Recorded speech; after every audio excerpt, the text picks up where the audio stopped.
Welcome, people. We Everyone. are back again, and I want to say hello. Welcome to the Precision Teaching Podcast. I'm Rick Cabina with Doug Kostowitz. I never get to say I'm Doug Kostowitz. I'm just with. So you are the with part. That's right. Doug, you have to be happy with your place in life. I'm with. One of these days, you could be, I'm Doug Kostowitz with, and there you have it. That's it. It's the small things that make us happy, Doug. It is. But you're with me. You have to be happy about that. I guess so. There could be worse things in life. Well, we have an awesome show as usual, ready to come out at you all live. Well, let's get into our PT news. We have, this is a new segment. We, every now and then we have announcements. We have email questions, science news, article reviews, and we're going to put in this PT news. So if news pops up and we feel that it's worth sharing, we're going to share it with you. And we have 2 items to share with you with our PT news. And these came from newspaper articles. And the first one that we're going to talk about, the title is called School Blends Students Without Autism. Mm-hmm. And this is a nice story about Oakstone Academy. For those of you who aren't aware of Oakstone Academy, it's a school in Columbus, Ohio, and what's unique about it is just like it says, it's a mixture of kids with and without autism. And many schools have children with and without autism, but the idea behind this school is that you include as many kids as you can together. So if you these kinds of scenarios, these kinds of schools will work if you have a powerful curriculum to start off with, and that's what they do at Oakstone. They have a good curriculum, and it's not like, okay, well, let's give the typically developing kids this watered-down curriculum of balanced literacy or whatever they're going to call it, and let's let's use direct instruction or something else with kids with special needs. Everybody gets good instruction from the beginning. And, of course, they do precision teaching at this school, which is one of the reasons why we're including it. And, of course, another reason that some of you may not know, the founder of this school, Becky Morrison, happened to we went through graduate school together. And, of course, I remember when we were going through graduate school, we talked about what are we going to do when we grow up and graduate, and she always said, I want to have a school, and here she is now, some 10, 11 years later. She has, 150 staff, some crazy number like that. I can't even remember how many kids they have, but a lot of kids. And this article talks about a philanthropist who's trying to raise $18 million to copy this model of Oakstone and open up a school in Florida, which is cool. We like our good instruction being replicated as widely and as often as possible. And anything talk about? Did you jumped out at you in this article, Doug, about Oakstone? You know what I noticed, and from the newspaper article, that many of the kids fall on the spectrum. I noticed that the parents of kids that are on the spectrum, while this is a private school, tend to pay a lot less than other private schools, which is very nice. They're charging not nearly as much as others and are effective in their instruction for them and in an inclusive environment with high quality instruction, but also just some of the quotes from the students there and some of the parents. Those nice testimonials really those really feel good, and you like to see, especially both of us work in special education, you'd like to see kids with special needs succeeding. And in an environment that seems to really foster what they can do. Yeah. Now, the students here with autism only pay $500 a year in fees. But what they were No, saying, actually, it says the students without autism pay $500 in fees. For parents of students without autism pay $500 a year in fees. right? Standard tuition for children on the spectrum runs from $26,000 to $28,000, but they were talking for some private schools that number can. Oh, I gotcha. I gotcha. Yeah, you're right. Yeah. So. And right. A lot of this is subsidized. So if you're going to send your kids here, you can get money from the district and so on. Yeah, there are some schools, depending on the school, that they'll charge $80,000, $90,000, $100,000 a year. Mm-hmm. And they are crazy expensive. But it's if it's truly worth it, you can't put a number on. True right. Good education, and even more than education, a lot of these schools are helping kids behaviorally, helping them with language, and things that are happening that would you just never get in a normal public school. No. So this is a nice article. We like we love when we can give props to our colleagues who are doing good work on behalf of kids doing precision teaching out there, and this was a nice article.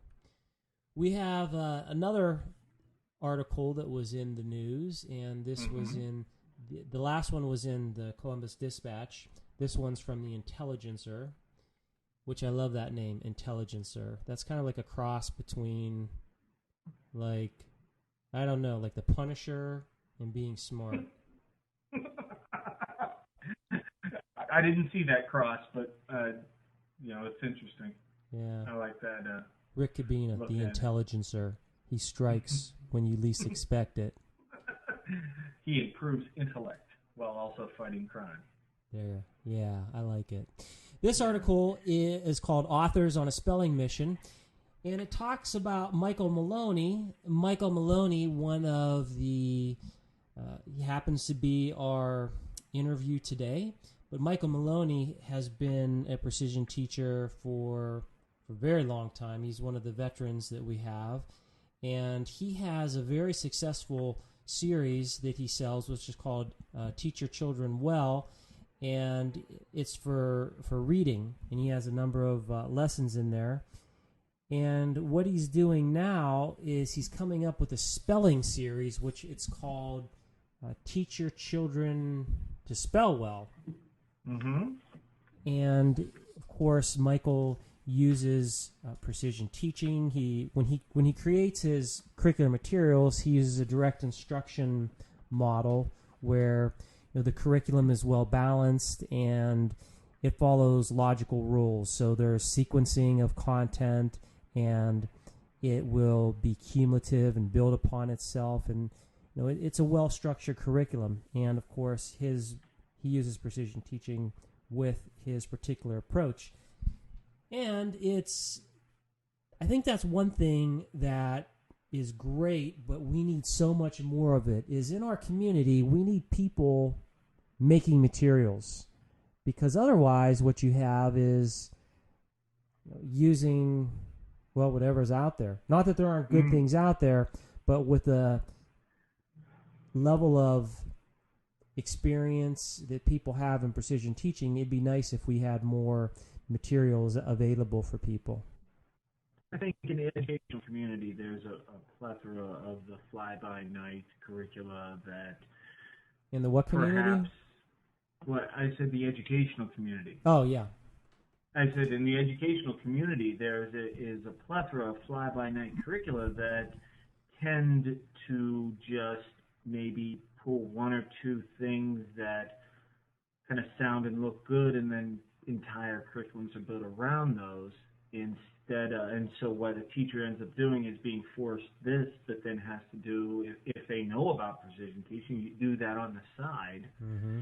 And then the next year they receive another one. So it would be great to have more materials and sort of being able to provide that as the curricula rather than just as a side intervention. Mm-hmm. And I think you're being a little too generous. Let's face it. There are people that put flaming piles of crap out there and they pass it off as curricula. And now, I'm not a fan of burning books, but some of the stuff that I see out there should be relegated to closets. Recycling. Yes, recycling. Thank you. There you go. You don't want to burn them. You'd prefer that they're recycled. We prefer that they're recycled, and that hopefully one day maybe they are reincarnated as a good curricula. Or a chart, right? Or a chart, yes. Good call. Chart, good curricula. Or maybe one of those nice wrappers that they use at Subway that wraps up my food that I get frequently. I wouldn't mind that either. Or a coffee cup. Coffee? Well, I'm not a coffee drinker, so no. Well, coffee cup for you, Subway bag for me. We're all happy. And curricula that's bad is not being foisted on our kids. Okay. So there's two nice pieces of PT news. And that brings us to our next section, which is an email question. We have an email question this month, and it goes as follows. I'm a new listener and came to your show from a recommendation from a friend. I'm a mother of a child with autism and wondered how precision teaching can be used with my son. I am also on the listserv and found the people on that list very kind with their time. Thanks for answering my question, and tell your co-host Doug I said hi. Hello. Look at that, Doug. You getting all the love. Oh, yes. That was exciting. Yeah. And so there you go, people. You can send me an email, say hi to Doug, and he takes great excitement from that. Doesn't take a lot, but there you go. It's a smile on my face. Smile on your face. So let's answer this question. Yes. There are many people out there who want to know, how do I use this technology to help someone personal, my son, other kids that I'm working with, whomever? And it's a good question, but it's hard to answer specifically. I think we have to answer this generally. Yeah. Specifically you'd have to know, where are you starting? Is this something that you want to use with language? Yes, you can use it with language. Is this something you want to use with an academic skill? Sure, you could use it with academics. Is this something that you're measuring that's a social behavior? Once again, we could use that with precision teaching. So not knowing the particulars of the situation, I'll just speak generally about this, and then Doug, please pipe in. Don't let me get on a roll here. No, I think what you're getting at is, if you can observe and measure it, you can use the chart. And then precision teaching, if you can align those skills in such a way, as you said, we can't be very specific, but if you're taking any skill and you align those skills, then you can chart and build on your skills as you move through and reach different. I know that you have on your website different aims for different skills, and you align those skills. So if you're working on math skills, perhaps you have some number identification, then you've got some basic addition. As you move through, you can still use the chart because you're counting digits correct. So it gets back to first identifying what behaviors you want to focus on, and then identifying those behaviors in a sort of a sequence and moving through. But yes, it can be used. Yeah, that's a good. I think your answer talks a lot about the measurement part of our science, of our applied science, and you're absolutely right. There are other aspects that you could consider. For example, learning channel matrix. You could take the learning channel matrix and you can configure a particular learning channel or even a series of ways to help children learn better. I'll give you an example.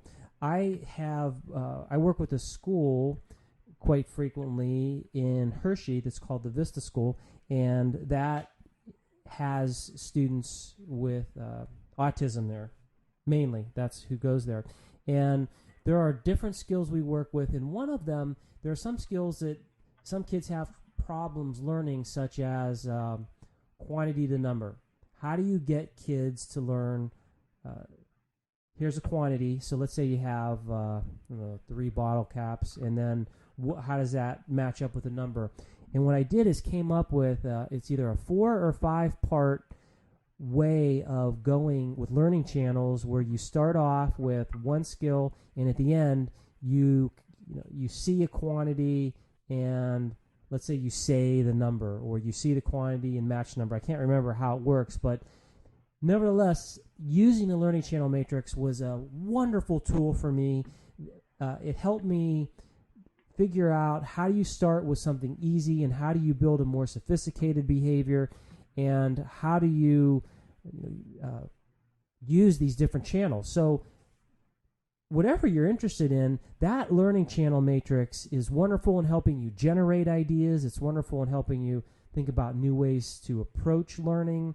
And it also can help you say, wow, I'm teaching in the C-Say channel, but really what I want is hear right, or something like that. It could show you that what you're doing for teaching maybe doesn't match up with your assessment. So that's another way that precision teaching, one thing that's part of our applied science that could help you. Of course, there's more than that, but I think go ahead.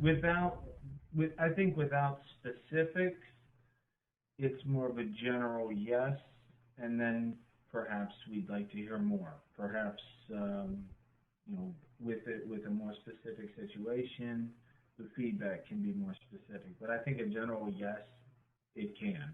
Not just yes, it can. Absolutely, it can. Yeah. Okay. Absolutely.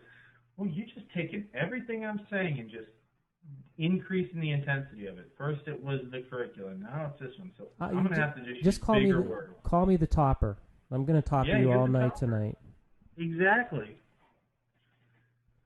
Well, that was a good question, Judy. And let me also say that I don't know if you've posted a specific list question to the list, but that's another way of getting more feedback from a lot of people. There's probably like maybe 260 people on our listserv, and that's been pretty steady. So there's a huge number of people on the listserv, and that could be another resource for you.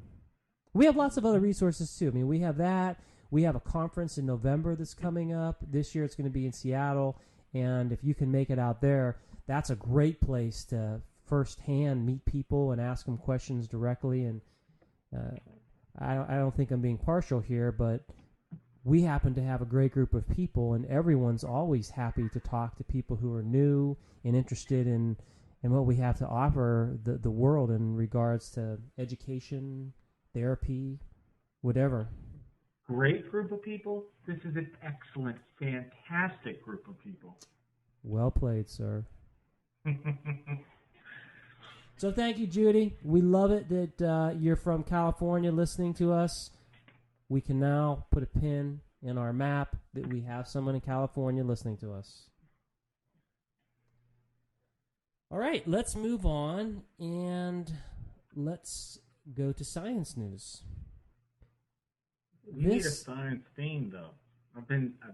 This one's kind of stuck now. Science, something about science. You mean like intro music? Not intro music, like we get science news. Maybe like an intro sound or something, because this is exciting, science news. And actually... How about Thomas Dolby, She Blinded Me with Science? Oh, there you go. Because today we have a double science. Our article's talking about science also. So we are giving you science love. Mm-hmm. Science. I have a love affair with science. What can I say? I will admit that publicly right now. It is. I love reading about science. I love our science, and yeah, the science news I always look forward to. We try to keep news relevant, and this particular, Doug and I both are into education, and a lot of, we're interested in a lot of things with education. And this particular piece is in Nature, So if you want to download this article, it is on my website. And this says not final proof. So this is, it's in Nature, and it's like an in-press type of an article, which means this could change a little bit before it's finally published. But nevertheless, the general idea is still going to be there. And this one's called Putting Brain Training to the Test. And the idea about this is with brain training, there's a belief out there, and it's a pervasive belief too, especially if you buy one of these brain training types of software suites. And the idea is you can train your brain and your general cognitive function will improve. In fact, if any of you have ever played, not the Wii, but what's the handheld thing? The DS. Did you ever play the DS, Doug? No, I did not. Okay. Well, not a Nintendo guy.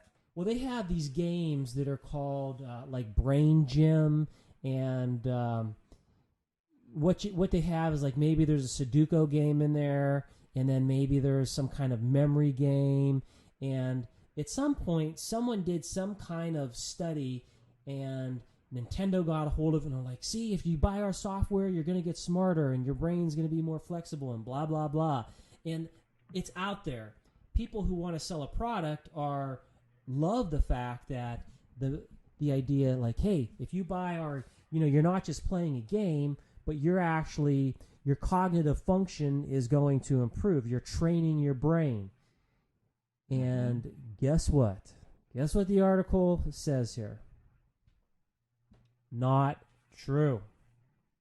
But not true at all. Yeah, not true at all. What they did here in this article is they originally started off with like 52,000 people online, and they ended up, it was a 6-week program, so they had 3 groups, and of this initial group, and the way they recruited these people is there's a science program on the BBC which is called Bang Goes the Theory, which is sounds kind of interesting. I might have to actually go on YouTube and see what that's about.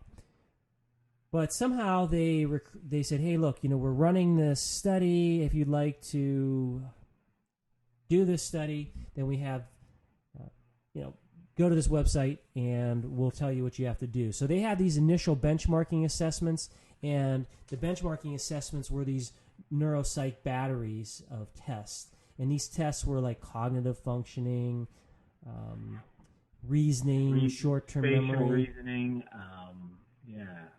Yeah, so these basic tests, and the idea is you're going to pre- and post-test these people. There's 3 groups. One group's a control group. They ended up getting just random questions about the internet. And then the group 1, which is the first experimental group, in this group got the actual, these, how would we say it? Training programs? Yeah, training tasks that are supposed to result in general better cognitive functioning. And then the second group got these tests that were like short-term memory, attention, maybe some math word problems, those types of tests. And they gave all 3 of these groups this battery of whatever one they randomly were assigned into. And over 6 weeks, they did the training, and at the end of it, they give them a post-test, and they say, okay, what happens? Does that group 1 that's doing these tasks that are in line with having this general cognitive function improvement through these computerized types of measures, does it work? And, if I said drum roll, please, well, I guess I already said it. You already said it doesn't work. Yeah. What they found was this: whatever you are getting instruction in, you do better with what you're getting instruction in. Right. Like, oh, okay. So if you teach me something and I learn it, I'm gonna do good in what you teach me. That's a pretty big finding there, right? Wow. I didn't see that one coming. But no, the second part. Give him the second part. What happens on the generalization test? The ones where you're supposed to be showing an improvement in general IQ or general... You run with it. All right. Basically, all three groups didn't show generalization to other tasks. Mm-hmm. It didn't show this improving general knowledge, improving intelligence. It didn't show across all three groups. They did better on the stuff they were trained on. They didn't show better in the generalization, which I know we've talked about behavior analysis before, but Beowulf and Risley wrote about this almost 40 years ago. And so it's coming up on almost 50 years ago. Yeah. How bad is that? That you get better on the things you're taught on. Generalization just doesn't happen. You need to teach generalization, which leads me back to believe, well, you're improving on behaviors, which is exactly what you would expect to happen. If you're teaching something effectively, then you improve those behaviors that you're taught. That doesn't mean that you just improve on everything. Exactly. So, Well, here's my problem, Doug. And this isn't with the authors. This is with all the people that, again, when you talk about learning and you have a behavioral perspective, when you talk about brain training, what the hell is brain training, right? I mean, it's like it gets into these fundamental assumptions of behavior. And if you want to, and even like when they talk about intelligence and they talk about the general fluid intelligence, which is G, so they ask all these questions and they say, hey, could it be, could the reason why we didn't find anything because, these tasks that we used were the wrong types? And what they point out is, well, these training tasks that they use are associated or correlated with G or fluid intelligence. I mean, don't get me started with intelligence. I mean, there's a whole thing there. But, I mean, let's face it. If you want to measure something, you look at the skill directly, what it is you're teaching, and you see how does someone respond to that. And you can stop right there. You don't have to all of a sudden start saying, well, all this stuff's going on in the brain, or, there's this cognitive structure that's responsible for. When you take a direct measure and then you turn that into an inference to some greater structure which you can't observe, which you don't even know if it exists, then you run into problems. So we have this huge industry. We have just a bunch of people that, talk about this brain training or improving cognitive function. Okay, what does it mean to improve cognitive function? And then when you ask that specific question, people say, well, cognitive function to improve it means you can remember more things, or you have better abstract reasoning. So, okay, what is that?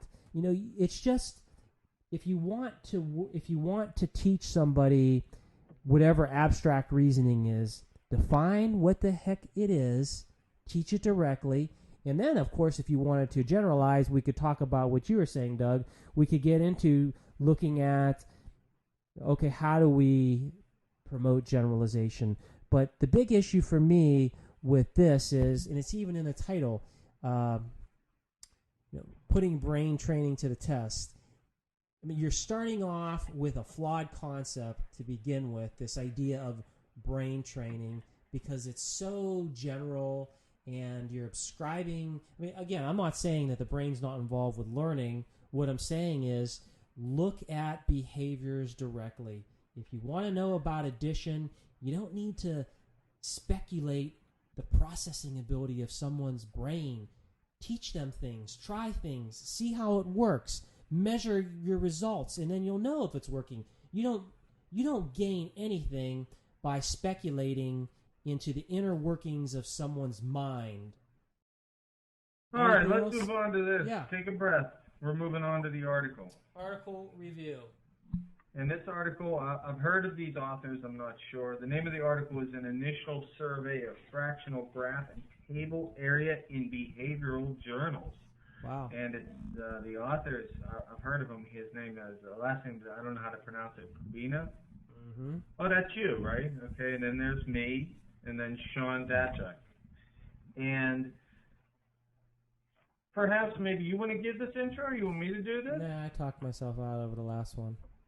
You talked yourself over the last one. Well, the basic premise and it fractional graph and table area in behavioral journals. If you were to look at, and this gets back to data, and this is something all precision teachers are very excited about because we use a chart and we do a lot with data and make a lot of decisions based on data and present data and talk about data. So this might be right up your alley. Hopefully this is right up your alley. In the varying levels of science, there are different disciplines. And if you look, there's hard science, soft science. Hard sciences would include biology, chemistry, physics. Softer sciences would include things like education, psychology, sociology. And then there's the mathematical sciences of statistics, computer science, and math itself. Yeah, and if I can interject something real quick, Doug, that is not that is proven, that's the widely held belief that we have the hard sciences. So if you were to survey people, then that's typically what you get. Okay. So then there are different disciplines that come under the label of science. And so those can be grouped by certain people into sort of those ranges. Yeah. And coming back to data, one of the things that Cleveland back in the early 80s talked about was what he noticed, and he did a survey of these disciplines in their journals that they publish in. He noticed how the disciplines display their data. And one thing that he noted and others have noted is we have data across all of these disciplines. But the major difference is how they display these data.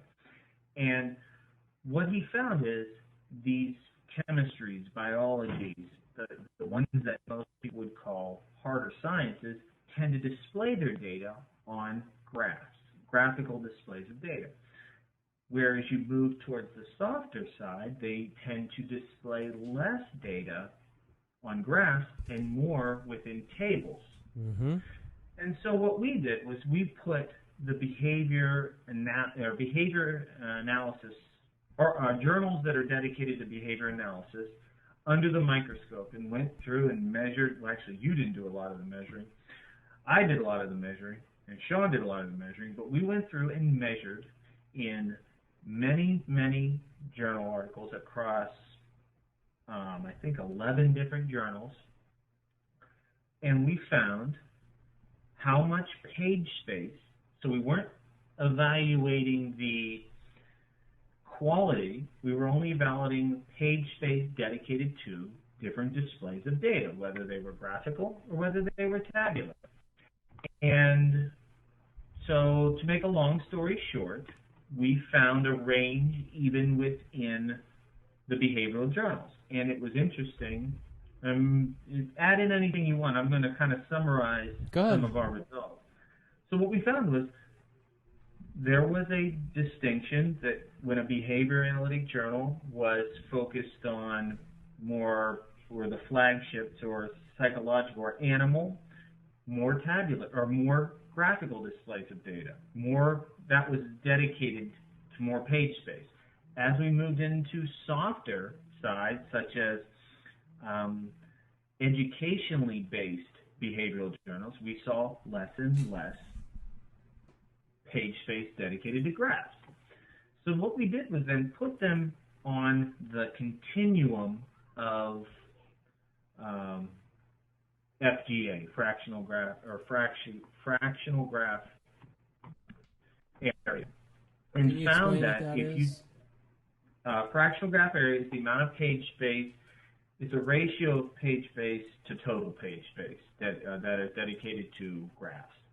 And what we found was that behavior analysis, when you combine it all together, fits right in with psychology as sort of the highest soft science at about a 0.06. So 6 pages in every 100 pages are dedicated to graphs. Whereas chemistry, falls around 18.18, meaning 18 out of every 100 pages are dedicated to graphs. When we pulled out sort of the flagship journals of Journal of Applied Behavior Analysis and Journal of Experimental Analysis of Behavior and looked at those two alone, they fit squarely with the natural sciences, which suggests that the flagship behavioral journals are presenting data on par with natural science disciplines, whereas behavior analysis as a whole is presenting data on par with the social sciences. So, what does that all mean? That's your turn. What it means is people who, when you look at hard sciences in our particular discipline, people are communicating their evidence graphically. People who would be considered, or the journals that are more softer, are presenting their evidence less with graphics and more with tables.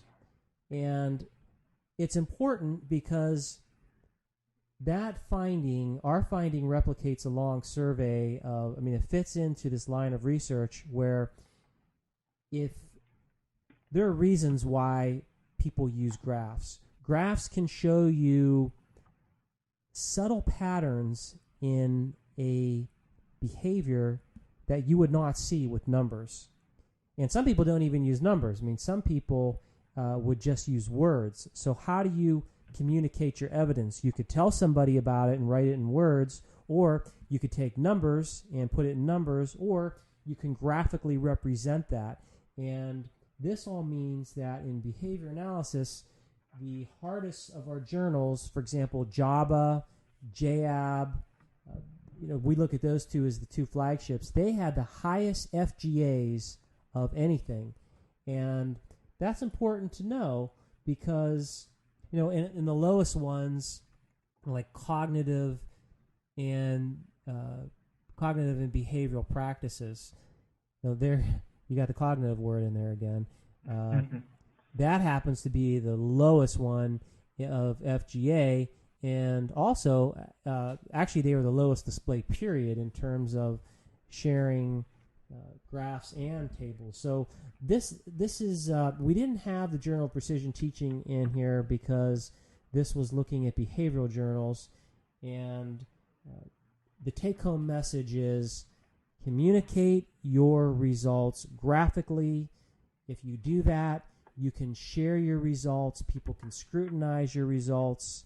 And it's just, it puts you in a different position of being able to make sense of what you had. It puts you in a different position of communicating in your scientific discipline. And this research that we did falls in line with the other research that shows the importance of graphical communication. And this really shouldn't come as a surprise to our community. No, not at all. If you put the Journal of Precision Teaching in here, it would probably fall. And I'm thinking, you have 50 pages. Oh, it has to be at the top. You'd have 10 pages of graphs out of 50. So 1 out of 5, it would be. The FGA it would be huge. in the natural sciences. And plus, the FGA would be high because the whole page is devoted to. Right, that's what I was thinking. Yeah, when we measure, if there's a graph on a page that's surrounded by text, you're just looking at that page space, or that and if I remember correctly, FTA would probably be very low. I don't remember seeing too many tables. So this would. Go ahead. I was just saying, tables aren't bad. It's just bad when that becomes your primary vehicle. Right. No, I wasn't. I don't think I said it was bad. No, you weren't saying that. I'm just adding that myself. Oh, okay. So you feel better because you made fun of it, but no, I'm only joking. All right. But no, this is important, and I don't know if you want to share this, but we had another article that looked at special education as a discipline under the same methods, and perhaps you can share it here. That we'll save that for another podcast because Okay. that's a long conversation. All right, that's a whole nother animal. So yeah. So here's the take-home message: share your data graphically. Of course, this podcast is about precision teaching, and what we advocate is if you're going to use time series displays, the standard acceleration chart is unchallenged in its effectiveness and what it can do for displaying that data. It is a wonderful way to visually inspect your data, and I guess unparalleled is the even a better word that I'm looking for. And if you're not using a chart, then use a equal interval chart. Use something. Don't just throw the numbers up there. It's like there's different levels, right? You can have no numbers, then you can have numbers, then you can have maybe equal interval chart, and then you can have the standard acceleration chart. And it would be best if you're doing time series data, use the standard acceleration chart, but if you can't, then just graph it some way, because that's important. Well, Doug, we have spent a lot of time talking about things. Yes, we've talked about things. And now it's time to move on to the interview.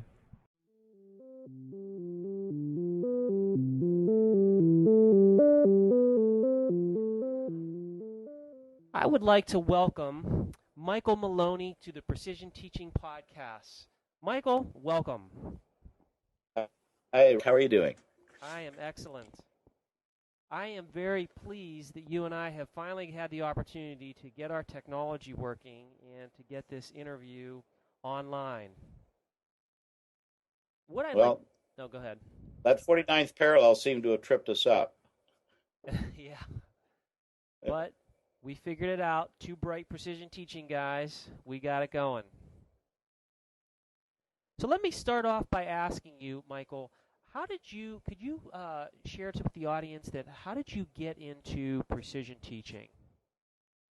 Well, I had one of the great masters. I had the great joy of working with Eric Houghton at the Hastings County Board of Education when Eric transferred from York University and wanted to get back in the trenches and work with kids. So he and I wound up in a meeting the same day we were both hired and met one another and became instant blood brothers.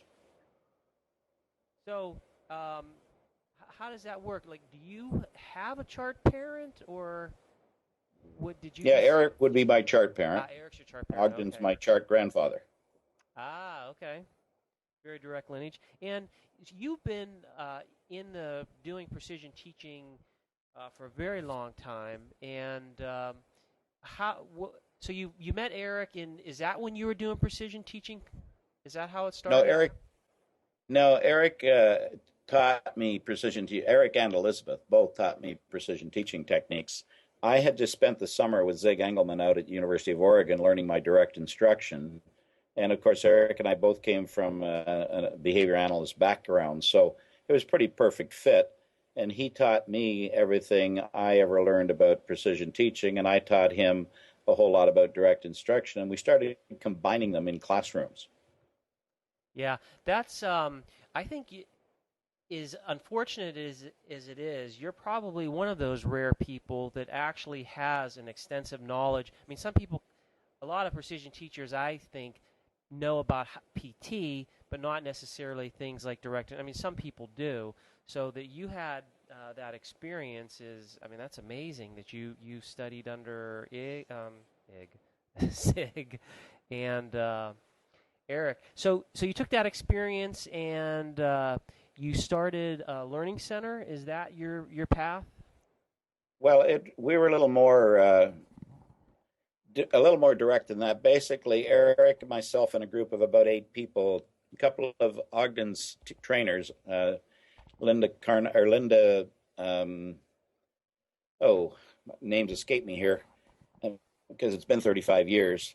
Linda Olin and Linda Youngmeyer came to Belleville as DI trainers, and we worked directly with Zig and them and with Eric and the team, and we established about 80 programs in various schools around Hastings County in which we were, excuse me, using direct instruction and behavior analysis to get them in their seats, and then precision teaching to measure the results. That went on for 4 years. At the end of that time, our kids were doing so well that we were literally an embarrassment to the rest of the school district. So the next year they did not renew our contracts. It was called budget cuts, but underneath it all, we really did know what was going on. They just did not want that kind of technology involved in their school district. A little bit like the Thaddeus Lott story. Yeah. You have written one of the great books in our field, which is called Teach Your Children Well, and that's a book that we give in conferences and we use quite a bit because it tells the story that you're telling. One question I'd like for you to answer is, why do you think that happens? Well, the same reason that it's happened with precision teaching for years, with or without direct instruction, or the same reason it happens with direct instruction with or without precision teaching. Both of these technologies are very, very, very transparent. And it's readily obvious to anybody observing whether or not the student is in fact making any progress. So when you put that kind of accountability into a classroom or into a school or into a district, it becomes a little unnerving for the people who don't want to change any of the traditional methods that they're using. And so we run head on into all of those people who are constructivists and who don't like data and who don't like transparency and accountability. And we're a small number and they're a large number, so we tend to get crushed. So, Michael, you have all this excellent experience in with public schools. How long did it take before, what was your transition going from public to doing more private things? Well, as I mentioned, the school district did not renew our contracts once we had set up enough programs and taught enough kids that we became an embarrassment because our kids were in special ed were doing better than kids in regular ed. So at that point, I decided that I could sell this. So I opened my first learning center in 1979. And the next summer, Kent Johnson stopped by, and then he went out and started Morningside. So then we had 2. And then Annie Desjardins started hers, and Elizabeth followed. So we started to develop a system of centers around North America using the methods. Well, I didn't realize. So you were really the first person to have the PT Learning Center. Well, I'm not certain of that, but certainly Ogden used to lean on Kent and I and say, "This is where we need to go." What was your learning center called? It was called Quinty Learning Center. As you can see, I had a world view. Everybody knows what Quinty is. Mm-hmm. Why don't you explain it? Why don't you explain it to my audience? Well, it's a very small region on the eastern end of Lake Ontario. So much for a worldview. I was thinking of taking over one town. Uh-huh. And how long was your learning center running? Well, it started in 1979, and it's been running ever since. So it's still going. And did you sell it? Are you still involved with it? No, I've always kept the learning center here in Belleville, but every so often somebody wanders through my door saying, "I like your learning center. I'd like one like it. Can you help me?" And so we've helped a number of people set up centers, around North America using the same methods and model that we use, and just helping them get started. So if people wanted to, if someone's listening right now and they want to get in touch with you, how would they do that? How would they get in touch with you and you would help them set up a learning center? Well, I act as a mentor, and of course, I do charge a fee. Sure. Uh, I charge $1,500, and I basically uh, make them sit down and write a working business plan that they're going to then enact, and we go through it step by step by step until they've ironed out all of the problems, and then we consider how, when, and how we're going to launch it. And anybody can reach me at www.teachyourchildrenwell.com. All the information is on our website.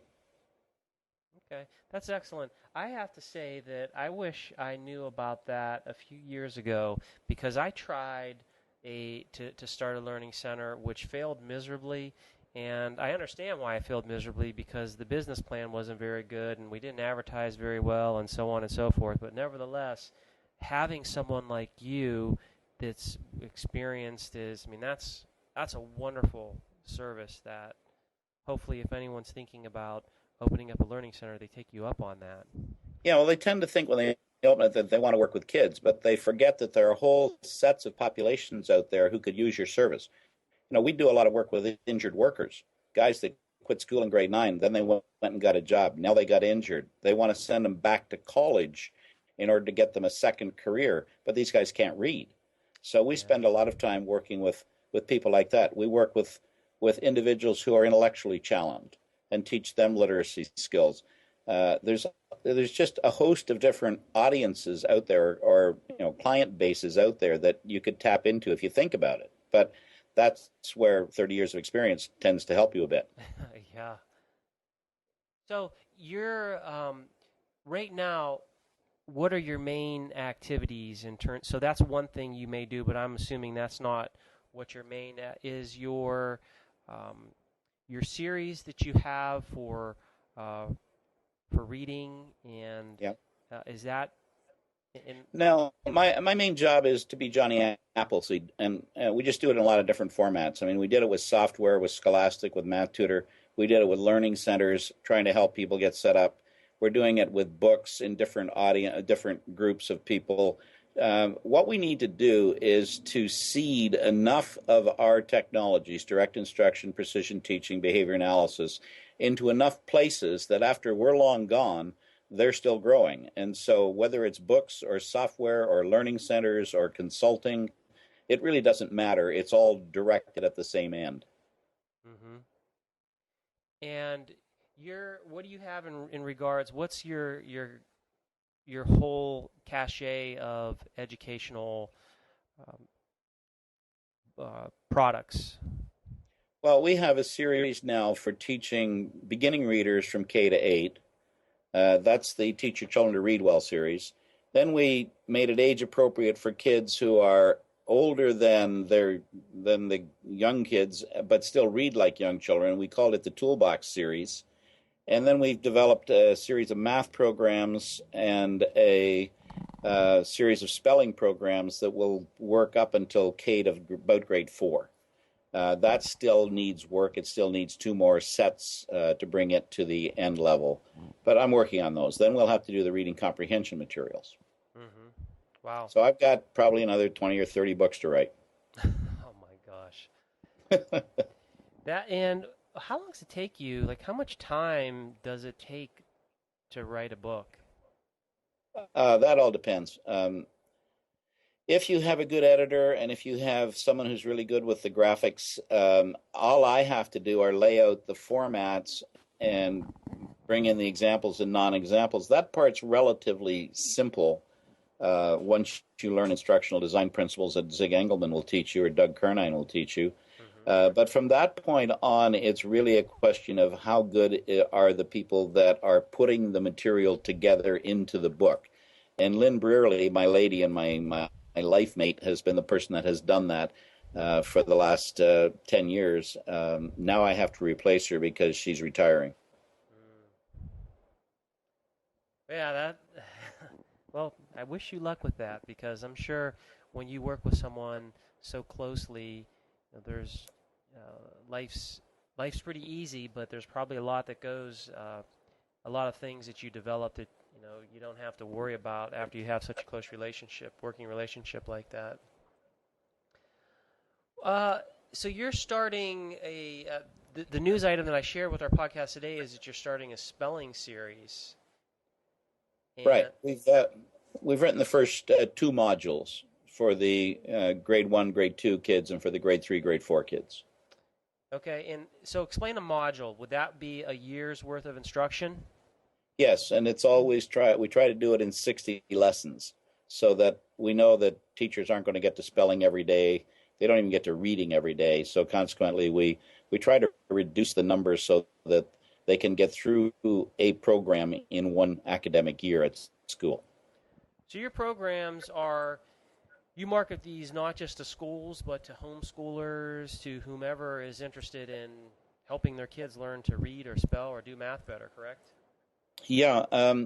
Interestingly enough, that is now beginning to pick up on our materials in quite large numbers are all of the people working in the autism communities. Because they're so structured using both direct instruction and precision teaching, they've been very successful with people who are teaching young autistic children how to gain their basic literacy skills. So I was recently asked to help set up a school in Hong Kong, and they're just all over this, and the results are quite incredible. So I'm delighted with what we're seeing there. Oh, so have you been down there? You're going there? What's the status on that? I've been there 3 times. We do have a video conferencing system so that they send me packs of charts on each child. I review them, and then we have a video conference where we can both see the charts and we can discuss them and make whatever changes. They go back and try them. If it doesn't change in 3 days, they simply call me.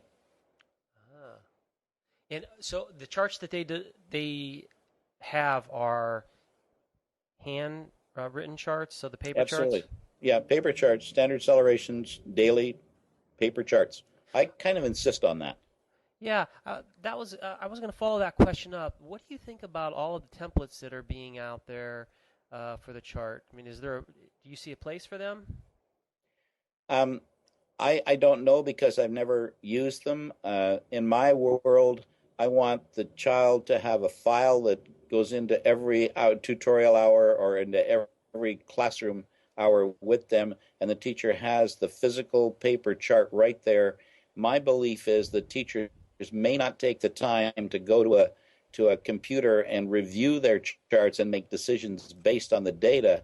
But when they've got it right in their hand and they're putting the dot on the chart, it becomes pretty obvious when they need to make a change. Mm-hmm. I could be wrong. Yeah, well, I think our field is in that position right now where technology is around us, and of course, technology is always increasing, and it's interesting how it's hitting precision teaching, because now as our charts become more sophisticated and people are coming up with more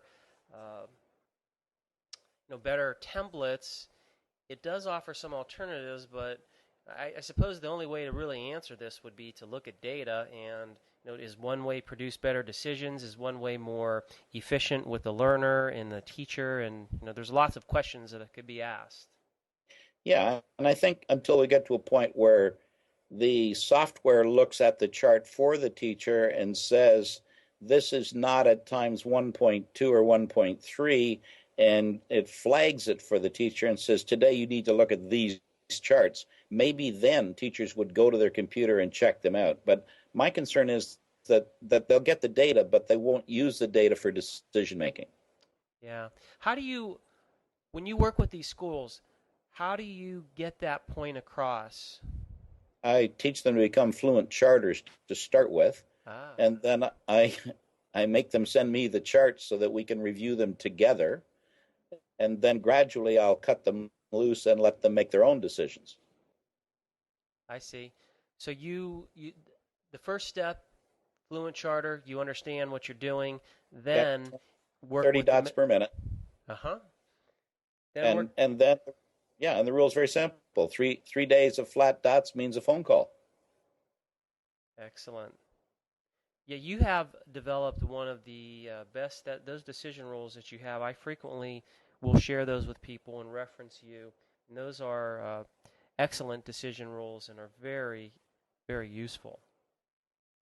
Yeah, the article that appeared in Journal of Precision Teaching, where we actually use direct instruction to teach the chart conventions and rules, can be very helpful. So I quite frankly can't even reference it myself. It's been that long, but we just kind of use that on a daily basis when we're training tutors and teachers, so that they understand how the chart works, and then we get them to be fluent at using the chart, and then we get into the decision making. Mm-hmm. So where do you see, like, what's next for you? Is it mostly developing curricular materials? Yeah, I'm going to be doing some of that. So a fair amount of consulting, because I've got several schools and projects that we have currently. I've just been approached by 9 different children's aid societies across the province of Ontario as a result of some research we did with the University of Ottawa, where we trained the parents, the foster parents, to teach the children how to read and do math. And so we're just a little overwhelmed right now, because those foster children's agencies are now coming back to us saying, can you set up a program for us? So again, we will be planting seeds around the province, teaching, in this case, foster parents how to teach children how to read. Wow. Now, that wouldn't happen to be in any form of publication, would it? Or there's a report that I might be able to get my hands on? Yeah, it's in press. Dr. Bob Flynn at the University of Ottawa is the main researcher, and we simply provided the content and the training. And so he will be writing an article. I'm not sure. I'm sure I'll get a copy of it when it comes out, and when I do, I'll make sure I forward it to you. Dr. Bob Flynn, he's at the University of Ottawa. Ottawa, yes. Nice. I'm very interested in that. I have a student who's a doctoral student, and her interest is in she's interested in the family, working with families, and that study is just so wonderful to hear that that's done. Like I'm aware of one other study where people looked at direct instruction and worked and showed, okay, how do you use direct instruction with parents? But I think these were parents at a university setting, not foster parents. So yeah, I'm very excited about that study. Well, we're doing a second 2-year research study with one of the northern groups. So we will be working predominantly with Indigenous people, and that study begins next September. So we'll have another study for you a couple of years from now. Oh, excellent. So it sounds like you're just really, really busy with all these different projects you have going on. Well, I've got a very good staff. So the work we're doing, for example, with foster parents is easy, because once we train them, again, we have the same rules. If you don't see a change in the data in 3 days, you've got to call this number. And so the coaching is relatively simple. Usually, as you know, making a change to a chart doesn't take a whole lot of brain power. You give them 2 or 3 suggestions, they try them, one of them works. Yeah. So my staff is excellent. They run the center. I barely touch this place. And when you, those 2 or 3 suggestions, how do you make those? What are they? That's specific to the learner's situation, or do you have some type of? It's which pinpoint are you working with? Well, it's, hearsay words in a word list, so they can get to 80 to 100 words per minute on the first fluency check in the reading series. And so the next question is, fax me the chart or scan me the chart and call me. And so then I can look at it and say, okay, it's been flat for 5 days. Why don't we try doing the first column of the list and slicing it to one column rather than trying to choke the kid with the entire list? Well, that takes 30 seconds. And sure enough, doesn't the kid, prevail? And, they move on, do the next column, join the 2, do the third, join all 3. And pretty soon he's fluent on everything on the page. Yeah. And they feel pretty good about it. Huh. Well, I get that's interesting listening to you talk about that, because certainly that's how I think I make a lot of decisions. What, in your experience, how long does it take to get people up and going on the chart? Well, we just did a training session, and we will do the training for 2 days. And basically, we will teach them how to use the Teach Your Children to Read Well series, including the charting, and basically teach them direct instruction, precision teaching, and behavior analysis techniques sufficient to teach a child to read in 12 hours, Wow. 2 6-hour days. That's amazing. Well, we've kind of got it down to a system. Yeah, I'd have to say you have it down to a science. Well, I'm not sure it's science. Applied science. Yeah, it's applied science, and it works because our kids, our students are all learning. I mean, we do give a money back guarantee, so we better be good at it. What part of behavior analysis do you teach them? Basic behavior management? Yeah, basic behavior management. We teach them essentially how to use a point system, how to get their praise repertoire up and varied, how to praise immediately, how to award points, and tell the child why they're getting the points and where they are and what they're trying to earn and when it's likely they're going to get there. Just very practical kinds of things that are going to keep that student on task. I mean, these are foster kids. They come with a lot of baggage. They come with a lot of deficits. And you need to be on the top of your game to work with some of them. That's pretty common to see when I observe beginning teachers, especially with praise. They'll say a lot of things like, "Hey, good job. Hey, nice job. Hey, great job." And giving precise praise, and that is something that I just don't think a lot of people are aware of. Well, just have them do a think right for 1 minute of praise statements I could use. And then we give them a sheet with 80 praise statements on it that they could use, and we then ask them learn these and then make them precise. So until they can write 20 to 30 words a minute on praise statements, they don't have a good praise repertoire. I think you've just convinced me to add a new idea for my class. I'm going to start doing that in my class, where I have teachers start doing a think right praise statements. That's an excellent idea. Well, have them do a think right concepts and terminology from behavior analysis. So just the terms. Say that again. I didn't hear. I have my students, when I was teaching at a college, I had my students write terms involved in applied behavior analysis. Terms. Humans can write, just the term itself, like fixed interval schedule 5, right? They should be able to write 20 to 30 words per minute. Mm-hmm. The average was 11.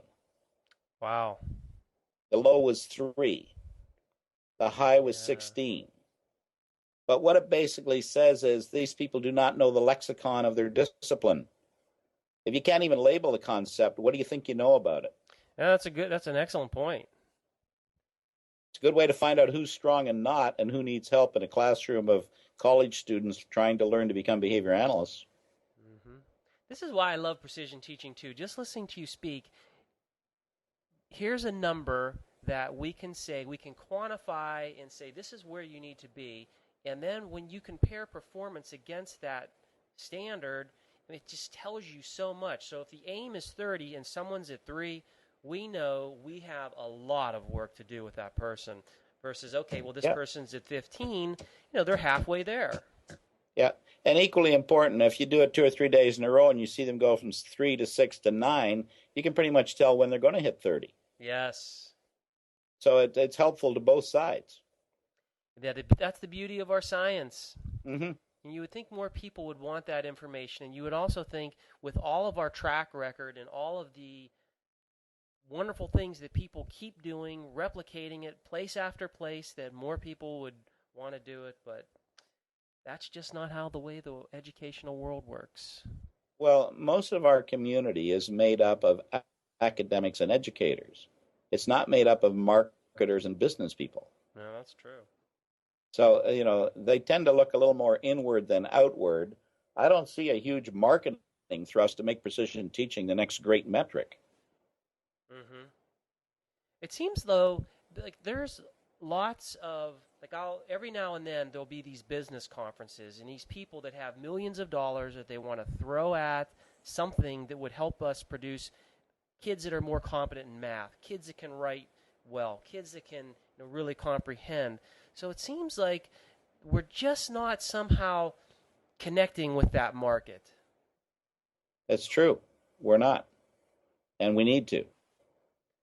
Yeah. But who's going to do it?